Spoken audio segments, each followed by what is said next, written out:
نہیں ماننا۔ یا تو وہ شخص غلط کام کرے گا جس کو علم ہی نہیں کہ یہ غلط کام ہے، جاہل ہوگا۔ کئی لوگ ہیں ان کو خبر ہی نہیں کہ یہ کام ہم برا کر رہے ہیں، جہل ہوگا کہ وہ سمجھتے نہیں کہ یہ کام برا، علم نہیں ہوتا۔ یا جانتے ہیں مگر ان کی کوئی مجبوری ہوتی ہے۔ کئی لوگ ہیں وہ جانتے ہیں کہ رشوت نہیں لینی چاہیے، مگر تنخواہ تھوڑی ہے، وہ مجبور ہو کر بے نیاز نہیں ہوتے، اس لیے وہ اپنی احتیاج کی وجہ سے مجبور ہوتے ہیں کہ غلط کام کریں، حاجت ہوتی ہے۔ یا بیوقوف ہوتے ہیں، سفاہت، سمجھتے بھی یا سب کو پتہ، مجبوری بھی کچھ احمق، خواہ مخواہ ہنستے رہیں گے، لوگوں کو ٹھٹھے کرتے رہیں گے، سفاہت۔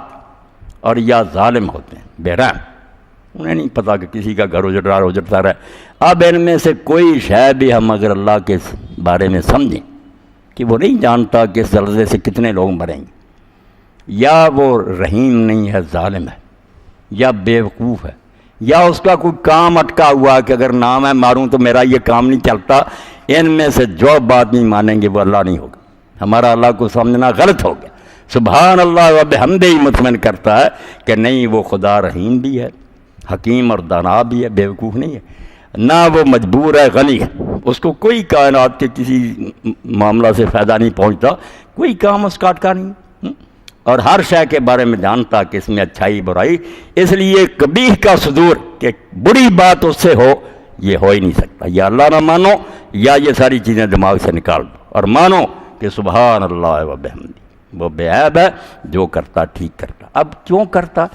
یہ تو ساری دنیا کا معاملہ تو کائنات کا لگ رہا، ہم یہ دیکھتے ہیں کہ ایک افسر اگر اپنی سیٹ پر بیٹھا، اس کے سامنے ساری فائل ہے، وہ فیصلہ کرتا، ہم کئی لوگ چیختے ہیں یار اس نے کیا کر لیا، حالانکہ وہ ساری بات ہمیں بھی سمجھا دے تو ہم بھی مانیں کہ واقعی یہی ہونا چاہیے۔ یہ اپنے بالکل ہم جنس ہماری طرح کے انسانوں کے معاملے ہیں، تو اللہ جس کے سامنے ازل سے ابد تک ہے، عرش عظیم سے تحت ثری تک ہے، وہ سارا دیکھ کر کرتا ہے۔ مولانا مودودی رحمۃ اللہ علیہ اس کی مثال بھی بڑی پیاری تھی کہ باغبان درختوں کی کانٹ چھانٹ کرتا رہتا، اگر وہ درخت چیخیں چلائیں کہ کیوں کینچی چلاتا رہتا، بھائی باغ کی زیبائش اور آرائش کے بغیر نہیں ہوتی، وہ باغ کی خود اپنی ضرورتیں کیا جائے، پودے نہیں سمجھتے۔ تو اللہ تعالیٰ جو کچھ کرتا ہے خلق خدا کی بلائی ہوتی ہے، اللہ کا کوئی نفع نہیں، خلق خدا کی بلائی۔ اب بلائی کیا؟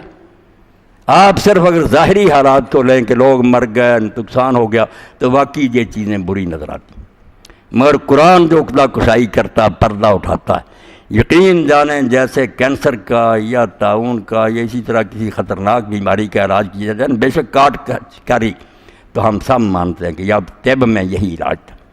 یقین جانیں جب انسان اس زمین میں متکبر بن جاتے ہیں، اپنی کوششوں پر نازاں ہو جاتے ہیں کہ ہم قدرت کا مقابلہ کریں گے، اور کئی ظالم یہ بیان دیتے ہیں کہ اب ہم خود کفیل ہو گئے، یوں گندم ہوگی، یہ ہوگا، وہ ہوگا، متکبر ہو جاتے ہیں۔ تکبر وہ بیماری ہے، ہم پہلے پڑھتے رہے اس وقت حب عاجلہ تھی، یہ جو پڑھا نا کہ اگر یہ نقد ہی سامنے روے نا کہ ہمیں نقد نفع کیا ملتا ہے، یہ نقد، یہ دنیا داری ہے، یہ اس سے ساری بیماریاں پیدا ہوتی ہیں کہ لوگ نقد بھی دیکھتے ہیں کہ اس وقت مجھے کیا ملے گا۔ دین اس کی جڑ پر کلہارا چلاتا ہے، کلا بل تحبون العاجلہ وتذرون الآخرہ، تم صرف اس وقت کو دیکھ رہے حاضر کو، آگے جو مستقبل آنے والا اس کو کیوں نہیں دیکھتے؟ اس وقت ڈاکے مارنے سے نفع ہو رہا، کل پھانسی پر چڑھ جاؤ گے۔ آخرت کی یاد دلاتا، حب عاجلہ کا علاج۔ اور دوسری بیماری تکبر ہے کہ جب لوگوں کے کام ٹھیک ٹھاک چلتے ہیں، حکومت ہوتی ہے، کارخانے چل رہے ہیں، دولت آج متکبر ہو جاتا ہے، اور یہ یقین جانیں کینسر سے اور طاعون سے زیادہ روحانی دنیا میں خطرناک۔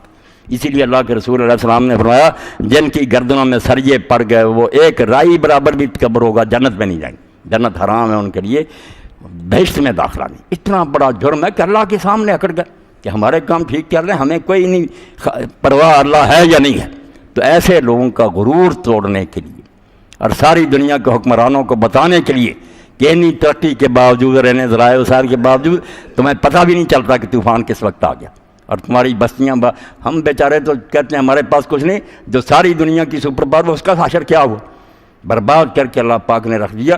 اس لیے اللہ پاک فرماتا تکبر کی بیماری کا علاج ان مصیبتوں کے علاوہ نہیں ہوتا۔ میں ان کے ذرائع وسائل جو نا ان کو بالکل نابود کر کے بتاتا ہوں، لاؤ آپ اپنے ذرائع وسائل کیا ہے تمہارے پاس، اور اگر اس سے چند لوگ بھی تکبر چھوڑ کر تضرعوا، اللہ کہتا جھک گئے، عاجزی پیدا ہو، آیتوں کا میں پھر ترجمہ کروں گا، تضرع پیدا ہو گیا تو کروڑوں انسانوں کی بربادی کے مقابلے میں یہ نفع کی بات ہے۔ کتنا خرچ ہوتا ہے ایک ایٹم بم بنانے میں، کروڑوں اربوں حکومتیں ضائع کرتی ہیں، ایک ایٹم نکلتا ہے بم۔ ایک مرد مومن نکلا ہے جو متواضع ہو، اللہ کے سامنے جھکنے والا، وہ کروڑوں انسانوں کے مقابلہ میں بہتر ہے۔ یہ کیا خام مارا جو آگ میں بھی جل جائیں گے، دوست کو اللہ کو کوئی پرواہ نہیں۔ چند نکلا ہے، فرشتوں نے جب بتایا تھا اس بارے میں نے ایک درس میں واضح کیا کہ یہ دکھائے جو تھے وہ کون تھے؟ صالحین تھے، کوئی بے جان چیزیں نہیں تھی، نیک لوگ دکھائے تھے۔ تمہارا ذہن اس طرف گیا کہ برے ہوں گے، باقی جب اختیار ملے گا برے تو ہوں گے، روکے نہیں جا سکتے، اختیار کا لازمی نتیجہ کچھ اچھائی کرے۔ مگر ادھر کیوں نہیں ذہن کیا؟ ان کے نام بتاؤ اگر تم سچے ہو۔ نبی کھڑے تھے، صدیقین کھڑے تھے، اللہ نے کہا کروڑوں میں سے یہ چاند ہی نکلا ہے نا، تمہارے سارے فرشتوں کے مقابلے میں ایک ہی باری، اختیار باوجود نیکی کرے گا۔ تو اس لیے اللہ پاک فرماتا ہے یہ مصیبتیں کیوں آتی ہیں؟ زلزلے آتے ہیں، طوفان آتے ہیں، بیماریاں آتی ہیں۔ روحانی دنیا میں ان کا بالکل وہی حال ہے جو ڈاکٹروں کا آپریشن کا۔ جیسے جسمانی بیماری کا علاج بغیر عضو کو کاٹے نہیں ہوتا، ان کی گردنیں نہیں جھک سکتی۔ تکبر نے، ان کے اقتدار نے، ان کی دولت نے ان کو اتنا مست کر دیا کہ ان کا دماغ درست کرنے کے لیے یہ مصیبتیں ضروری ہیں۔ اب اس سے فائدہ اٹھانے والے جو ہیں نا طرح طرح کے، کچھ لوگوں کے لیے تو جیسے سعدی رحمۃ اللہ علیہ فرماتے ہیں 12 کے در لطاف پیش تبش خلاف نے، کسی کو اس میں شک نہیں ہے، کوئی اختلاف نہیں کرتا کہ بارش کا پانی بہت بڑی رحمت ہے۔ مگر ہوتا کیا؟ در باغ لالا روئے دو در شورا بوم خاص، باغ میں تو پھول کھلتے ہیں اور جو کلر زمینیں ہیں وہاں کانٹے اگتے ہیں۔ یہ زمینوں کی اپنی صلاحیت، بارش قیمتی شاید، مصیبت قیمتی شاید، نیک لوگ اس سے بہت کچھ حاصل کر رہے تھے، وہ نقصانوں کی پرواہ نہیں کرتے۔ ان کے اندر جو اللہ پر ایمان بڑھ گیا، اس کے سامنے وہ جھک گئے، عاجزی ہو گئی، بہت کچھ انہوں نے کما لیا۔ ظاہری نقصان کے مقابلے اتنا بڑا سرمایہ انہیں ملا کہ آخرت کی زندگی اور دنیا کی زندگی میں وہ فرشتوں سے بن گئے، تضرع پیدا ہو گئی۔ اور جن نامرادوں نے کہا کہ وقت گزر گیا، امدادیں آ گئی، گزر گیا وقت، ان کا بھی ذکر اللہ کرتا ہے کہ جب گزر جاتا ہے وہ خبیث کہتے ہیں اسی طرح ہوتا رہا، پہلے زمانے میں آتے رہے زلزلے، یہ کیا ہوا، اس کا نیکی بدی سے کوئی تعلق نہیں۔ اور آ جاتے ہیں ٹی وی پر بڑے بڑے دانشور جو یہ فلسفے گارتے ہیں، نہیں یہ تو قدرتی اسباب کی وجہ سے ایسا ہو جاتا۔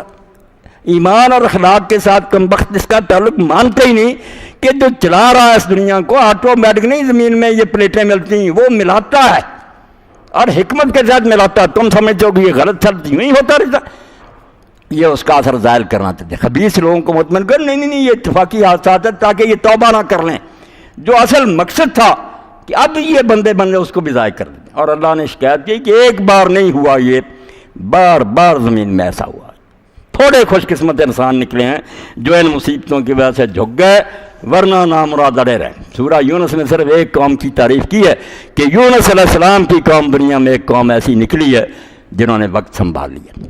یہ جو کہتے ہیں نا عذاب آ گیا تھا اور یونس علیہ السلام سے غلطی ہوئی، ایسی کوئی بات نہیں، نہ انہیں کوئی خصوصی رعایت ملی ہے۔ وہاں الفاظ ہیں کہ باقی لوگوں نے بھی وہ کام کیوں نہ کیا جو یونس علیہ السلام کی قوم نے کیا تاکہ وہ بھی عذاب سے باقی بھی بچ سکتے تھے، استثناء نہیں ہے۔ اللہ کہتا باقیوں نے کیوں نہ کیا، بد نصیبوں نے، انہوں نے کر لیا۔ انہوں نے جب دیکھا کہ پیغمبر ہمیں چھوڑ کر چلا گیا ناراض ہو کر، اسی وقت سمجھ گیا کہ یار ہماری بڑی بیوقوفی ہے، بغیر غرض کے، بغیر کسی لالچ کے وہ اللہ کا نیک بندہ ہمیں سمجھاتا رہا، ہم نے قدر ہی نہیں کی۔ تو تورات میں آتا ہے کہ بادشاہ وقت نے اعلان کیا کہ اپنے اچھے لباس اتار دو، پھٹے پرانے لباس پہنو، بچے عورتیں سب میدان میں نکلو، روئیں اور اللہ سے معافی مانگے، توبہ کریں۔ وہ سمجھ گئے، اللہ نے یونس علیہ السلام کو واپس بھیج دی، وہ مومن ہو چکے۔ تو اللہ فرماتا ہے یہ مصائب بالکل ایسے ہیں جیسے ڈاکٹروں کا آپریشن، وہ نہیں عضو کاٹتے، ٹانگیں کاٹ دیتے، پاؤں۔ بظاہر تو ہر شخص کہے گا کہ بڑا ظلم کیا، ظلم نہیں، وہ عین رحم ہوتا ہے، مگر جن کی نظر میں صرف ظاہری فائدے یا نقصان ہوتے ہیں وہ چیختے ہیں، ورنہ جن کی نظر طے پر ہوتی ہے نا کہ اوپر موجوں کی ٹکری ہوتی ہے، موجیں آپس میں آ کر لہریں ٹکراتی ہیں، جھاگ پیدا ہوتی، شور، مگر نیچے موتی پل رہا ہوتا، طلعت میں امواج کے نیچے گوہر پرورش پا رہا ہوتا۔ اللہ کہتا تم علل و اسباب پر جھگڑتے ہوتے کہ یہ ہو گیا تو یہ ہو گیا، بالکل ایسے ہی ہوتا۔ وہ بندوق چلتی ہے، نالی میں سے گولی نکلی، مگر چلاتا کون ہے اس کو تم نظر انداز کرنا چاہتے ہو۔ کیوں چلائی؟ حکمت کی طرف یہ دائرے نہیں آتی۔ اتنے فلسفہ اور حکمت کے عالم ہوتے ہوئے علت پر بحث کریں گے کہ یہ جو کچھ ہو گیا تو اس سے یہ نہیں، بالکل ہوتا تو ایسے ہی، مگر کیوں ہوا، کرنے والے نے کیوں کیا، حکمت نہیں بتاتی، دین اس پر بحث کرتا ہے۔ اب آیات کا ترجمہ سنیں کیسے اللہ پاک نے بیان فرمایا، وَلَقَدْ أَرْسَلْنَا إِلَىٰ أُمَمٍ مِّن قَبْلِكَ۔ اللہ کے رسول تجھ سے پہلے بھی ہم نے بہت امتوں میں اپنے رسول بھیجی، تو کوئی نیا اور انوکھا رسول نہیں ہے، بہت رسول دنیا میں آئے اور اللہ تعالیٰ یہ فضل و کرم کرتا رہا۔ فَأَخَذْنَاهُمْ بِالْبَأْسَاءِ وَالضَّرَّاءِ، ادھر نبی نے واعظ و تبلیغ شروع کیا، ادھر ہم نے سٹیج پر یہ ڈرامہ رچا دیا کہ مالی مشکلات میں لوگوں کو مبتلا کیا، بارشیں رک گئیں، قید پڑے، جسمانی بیماریاں آ گئیں، تنگ کیا کہ یہ نبی کی بات مان لیں۔ ان کو دین کی طرف گھیر کر لانے کے لیے نا بظاہر یہ تکلیفیں نہیں تھیں، ان کی اصلاح کا سامان ہو رہا تھا کہ وہ جو پیغمبر کہہ رہا نا کہ اللہ سے ڈرو، اس کے لیے زمین آسمان بھی بول رہے کہ واقعی ڈر جائے، اللہ یہ کر سکتا ہے، بارشیں روک سکتا ہے، تمہاری فصلیں تباہ ہو سکتی، بالباسائے مالی مشکلات میں ان قوموں کو مبتلا کیا، وزرائے جسمانی میں۔ اور حضور صلی اللہ علیہ وسلم کے زمانہ میں دیکھیں کہ جب یہ قریش سرکشی سے بعد نہیں آیا کرتے رہے، اللہ کے رسول نے پھر دعا کر دی کہ 7 سال تک اللہ ان پر وہی قحط مسلط کر جو یوسف علیہ السلام کی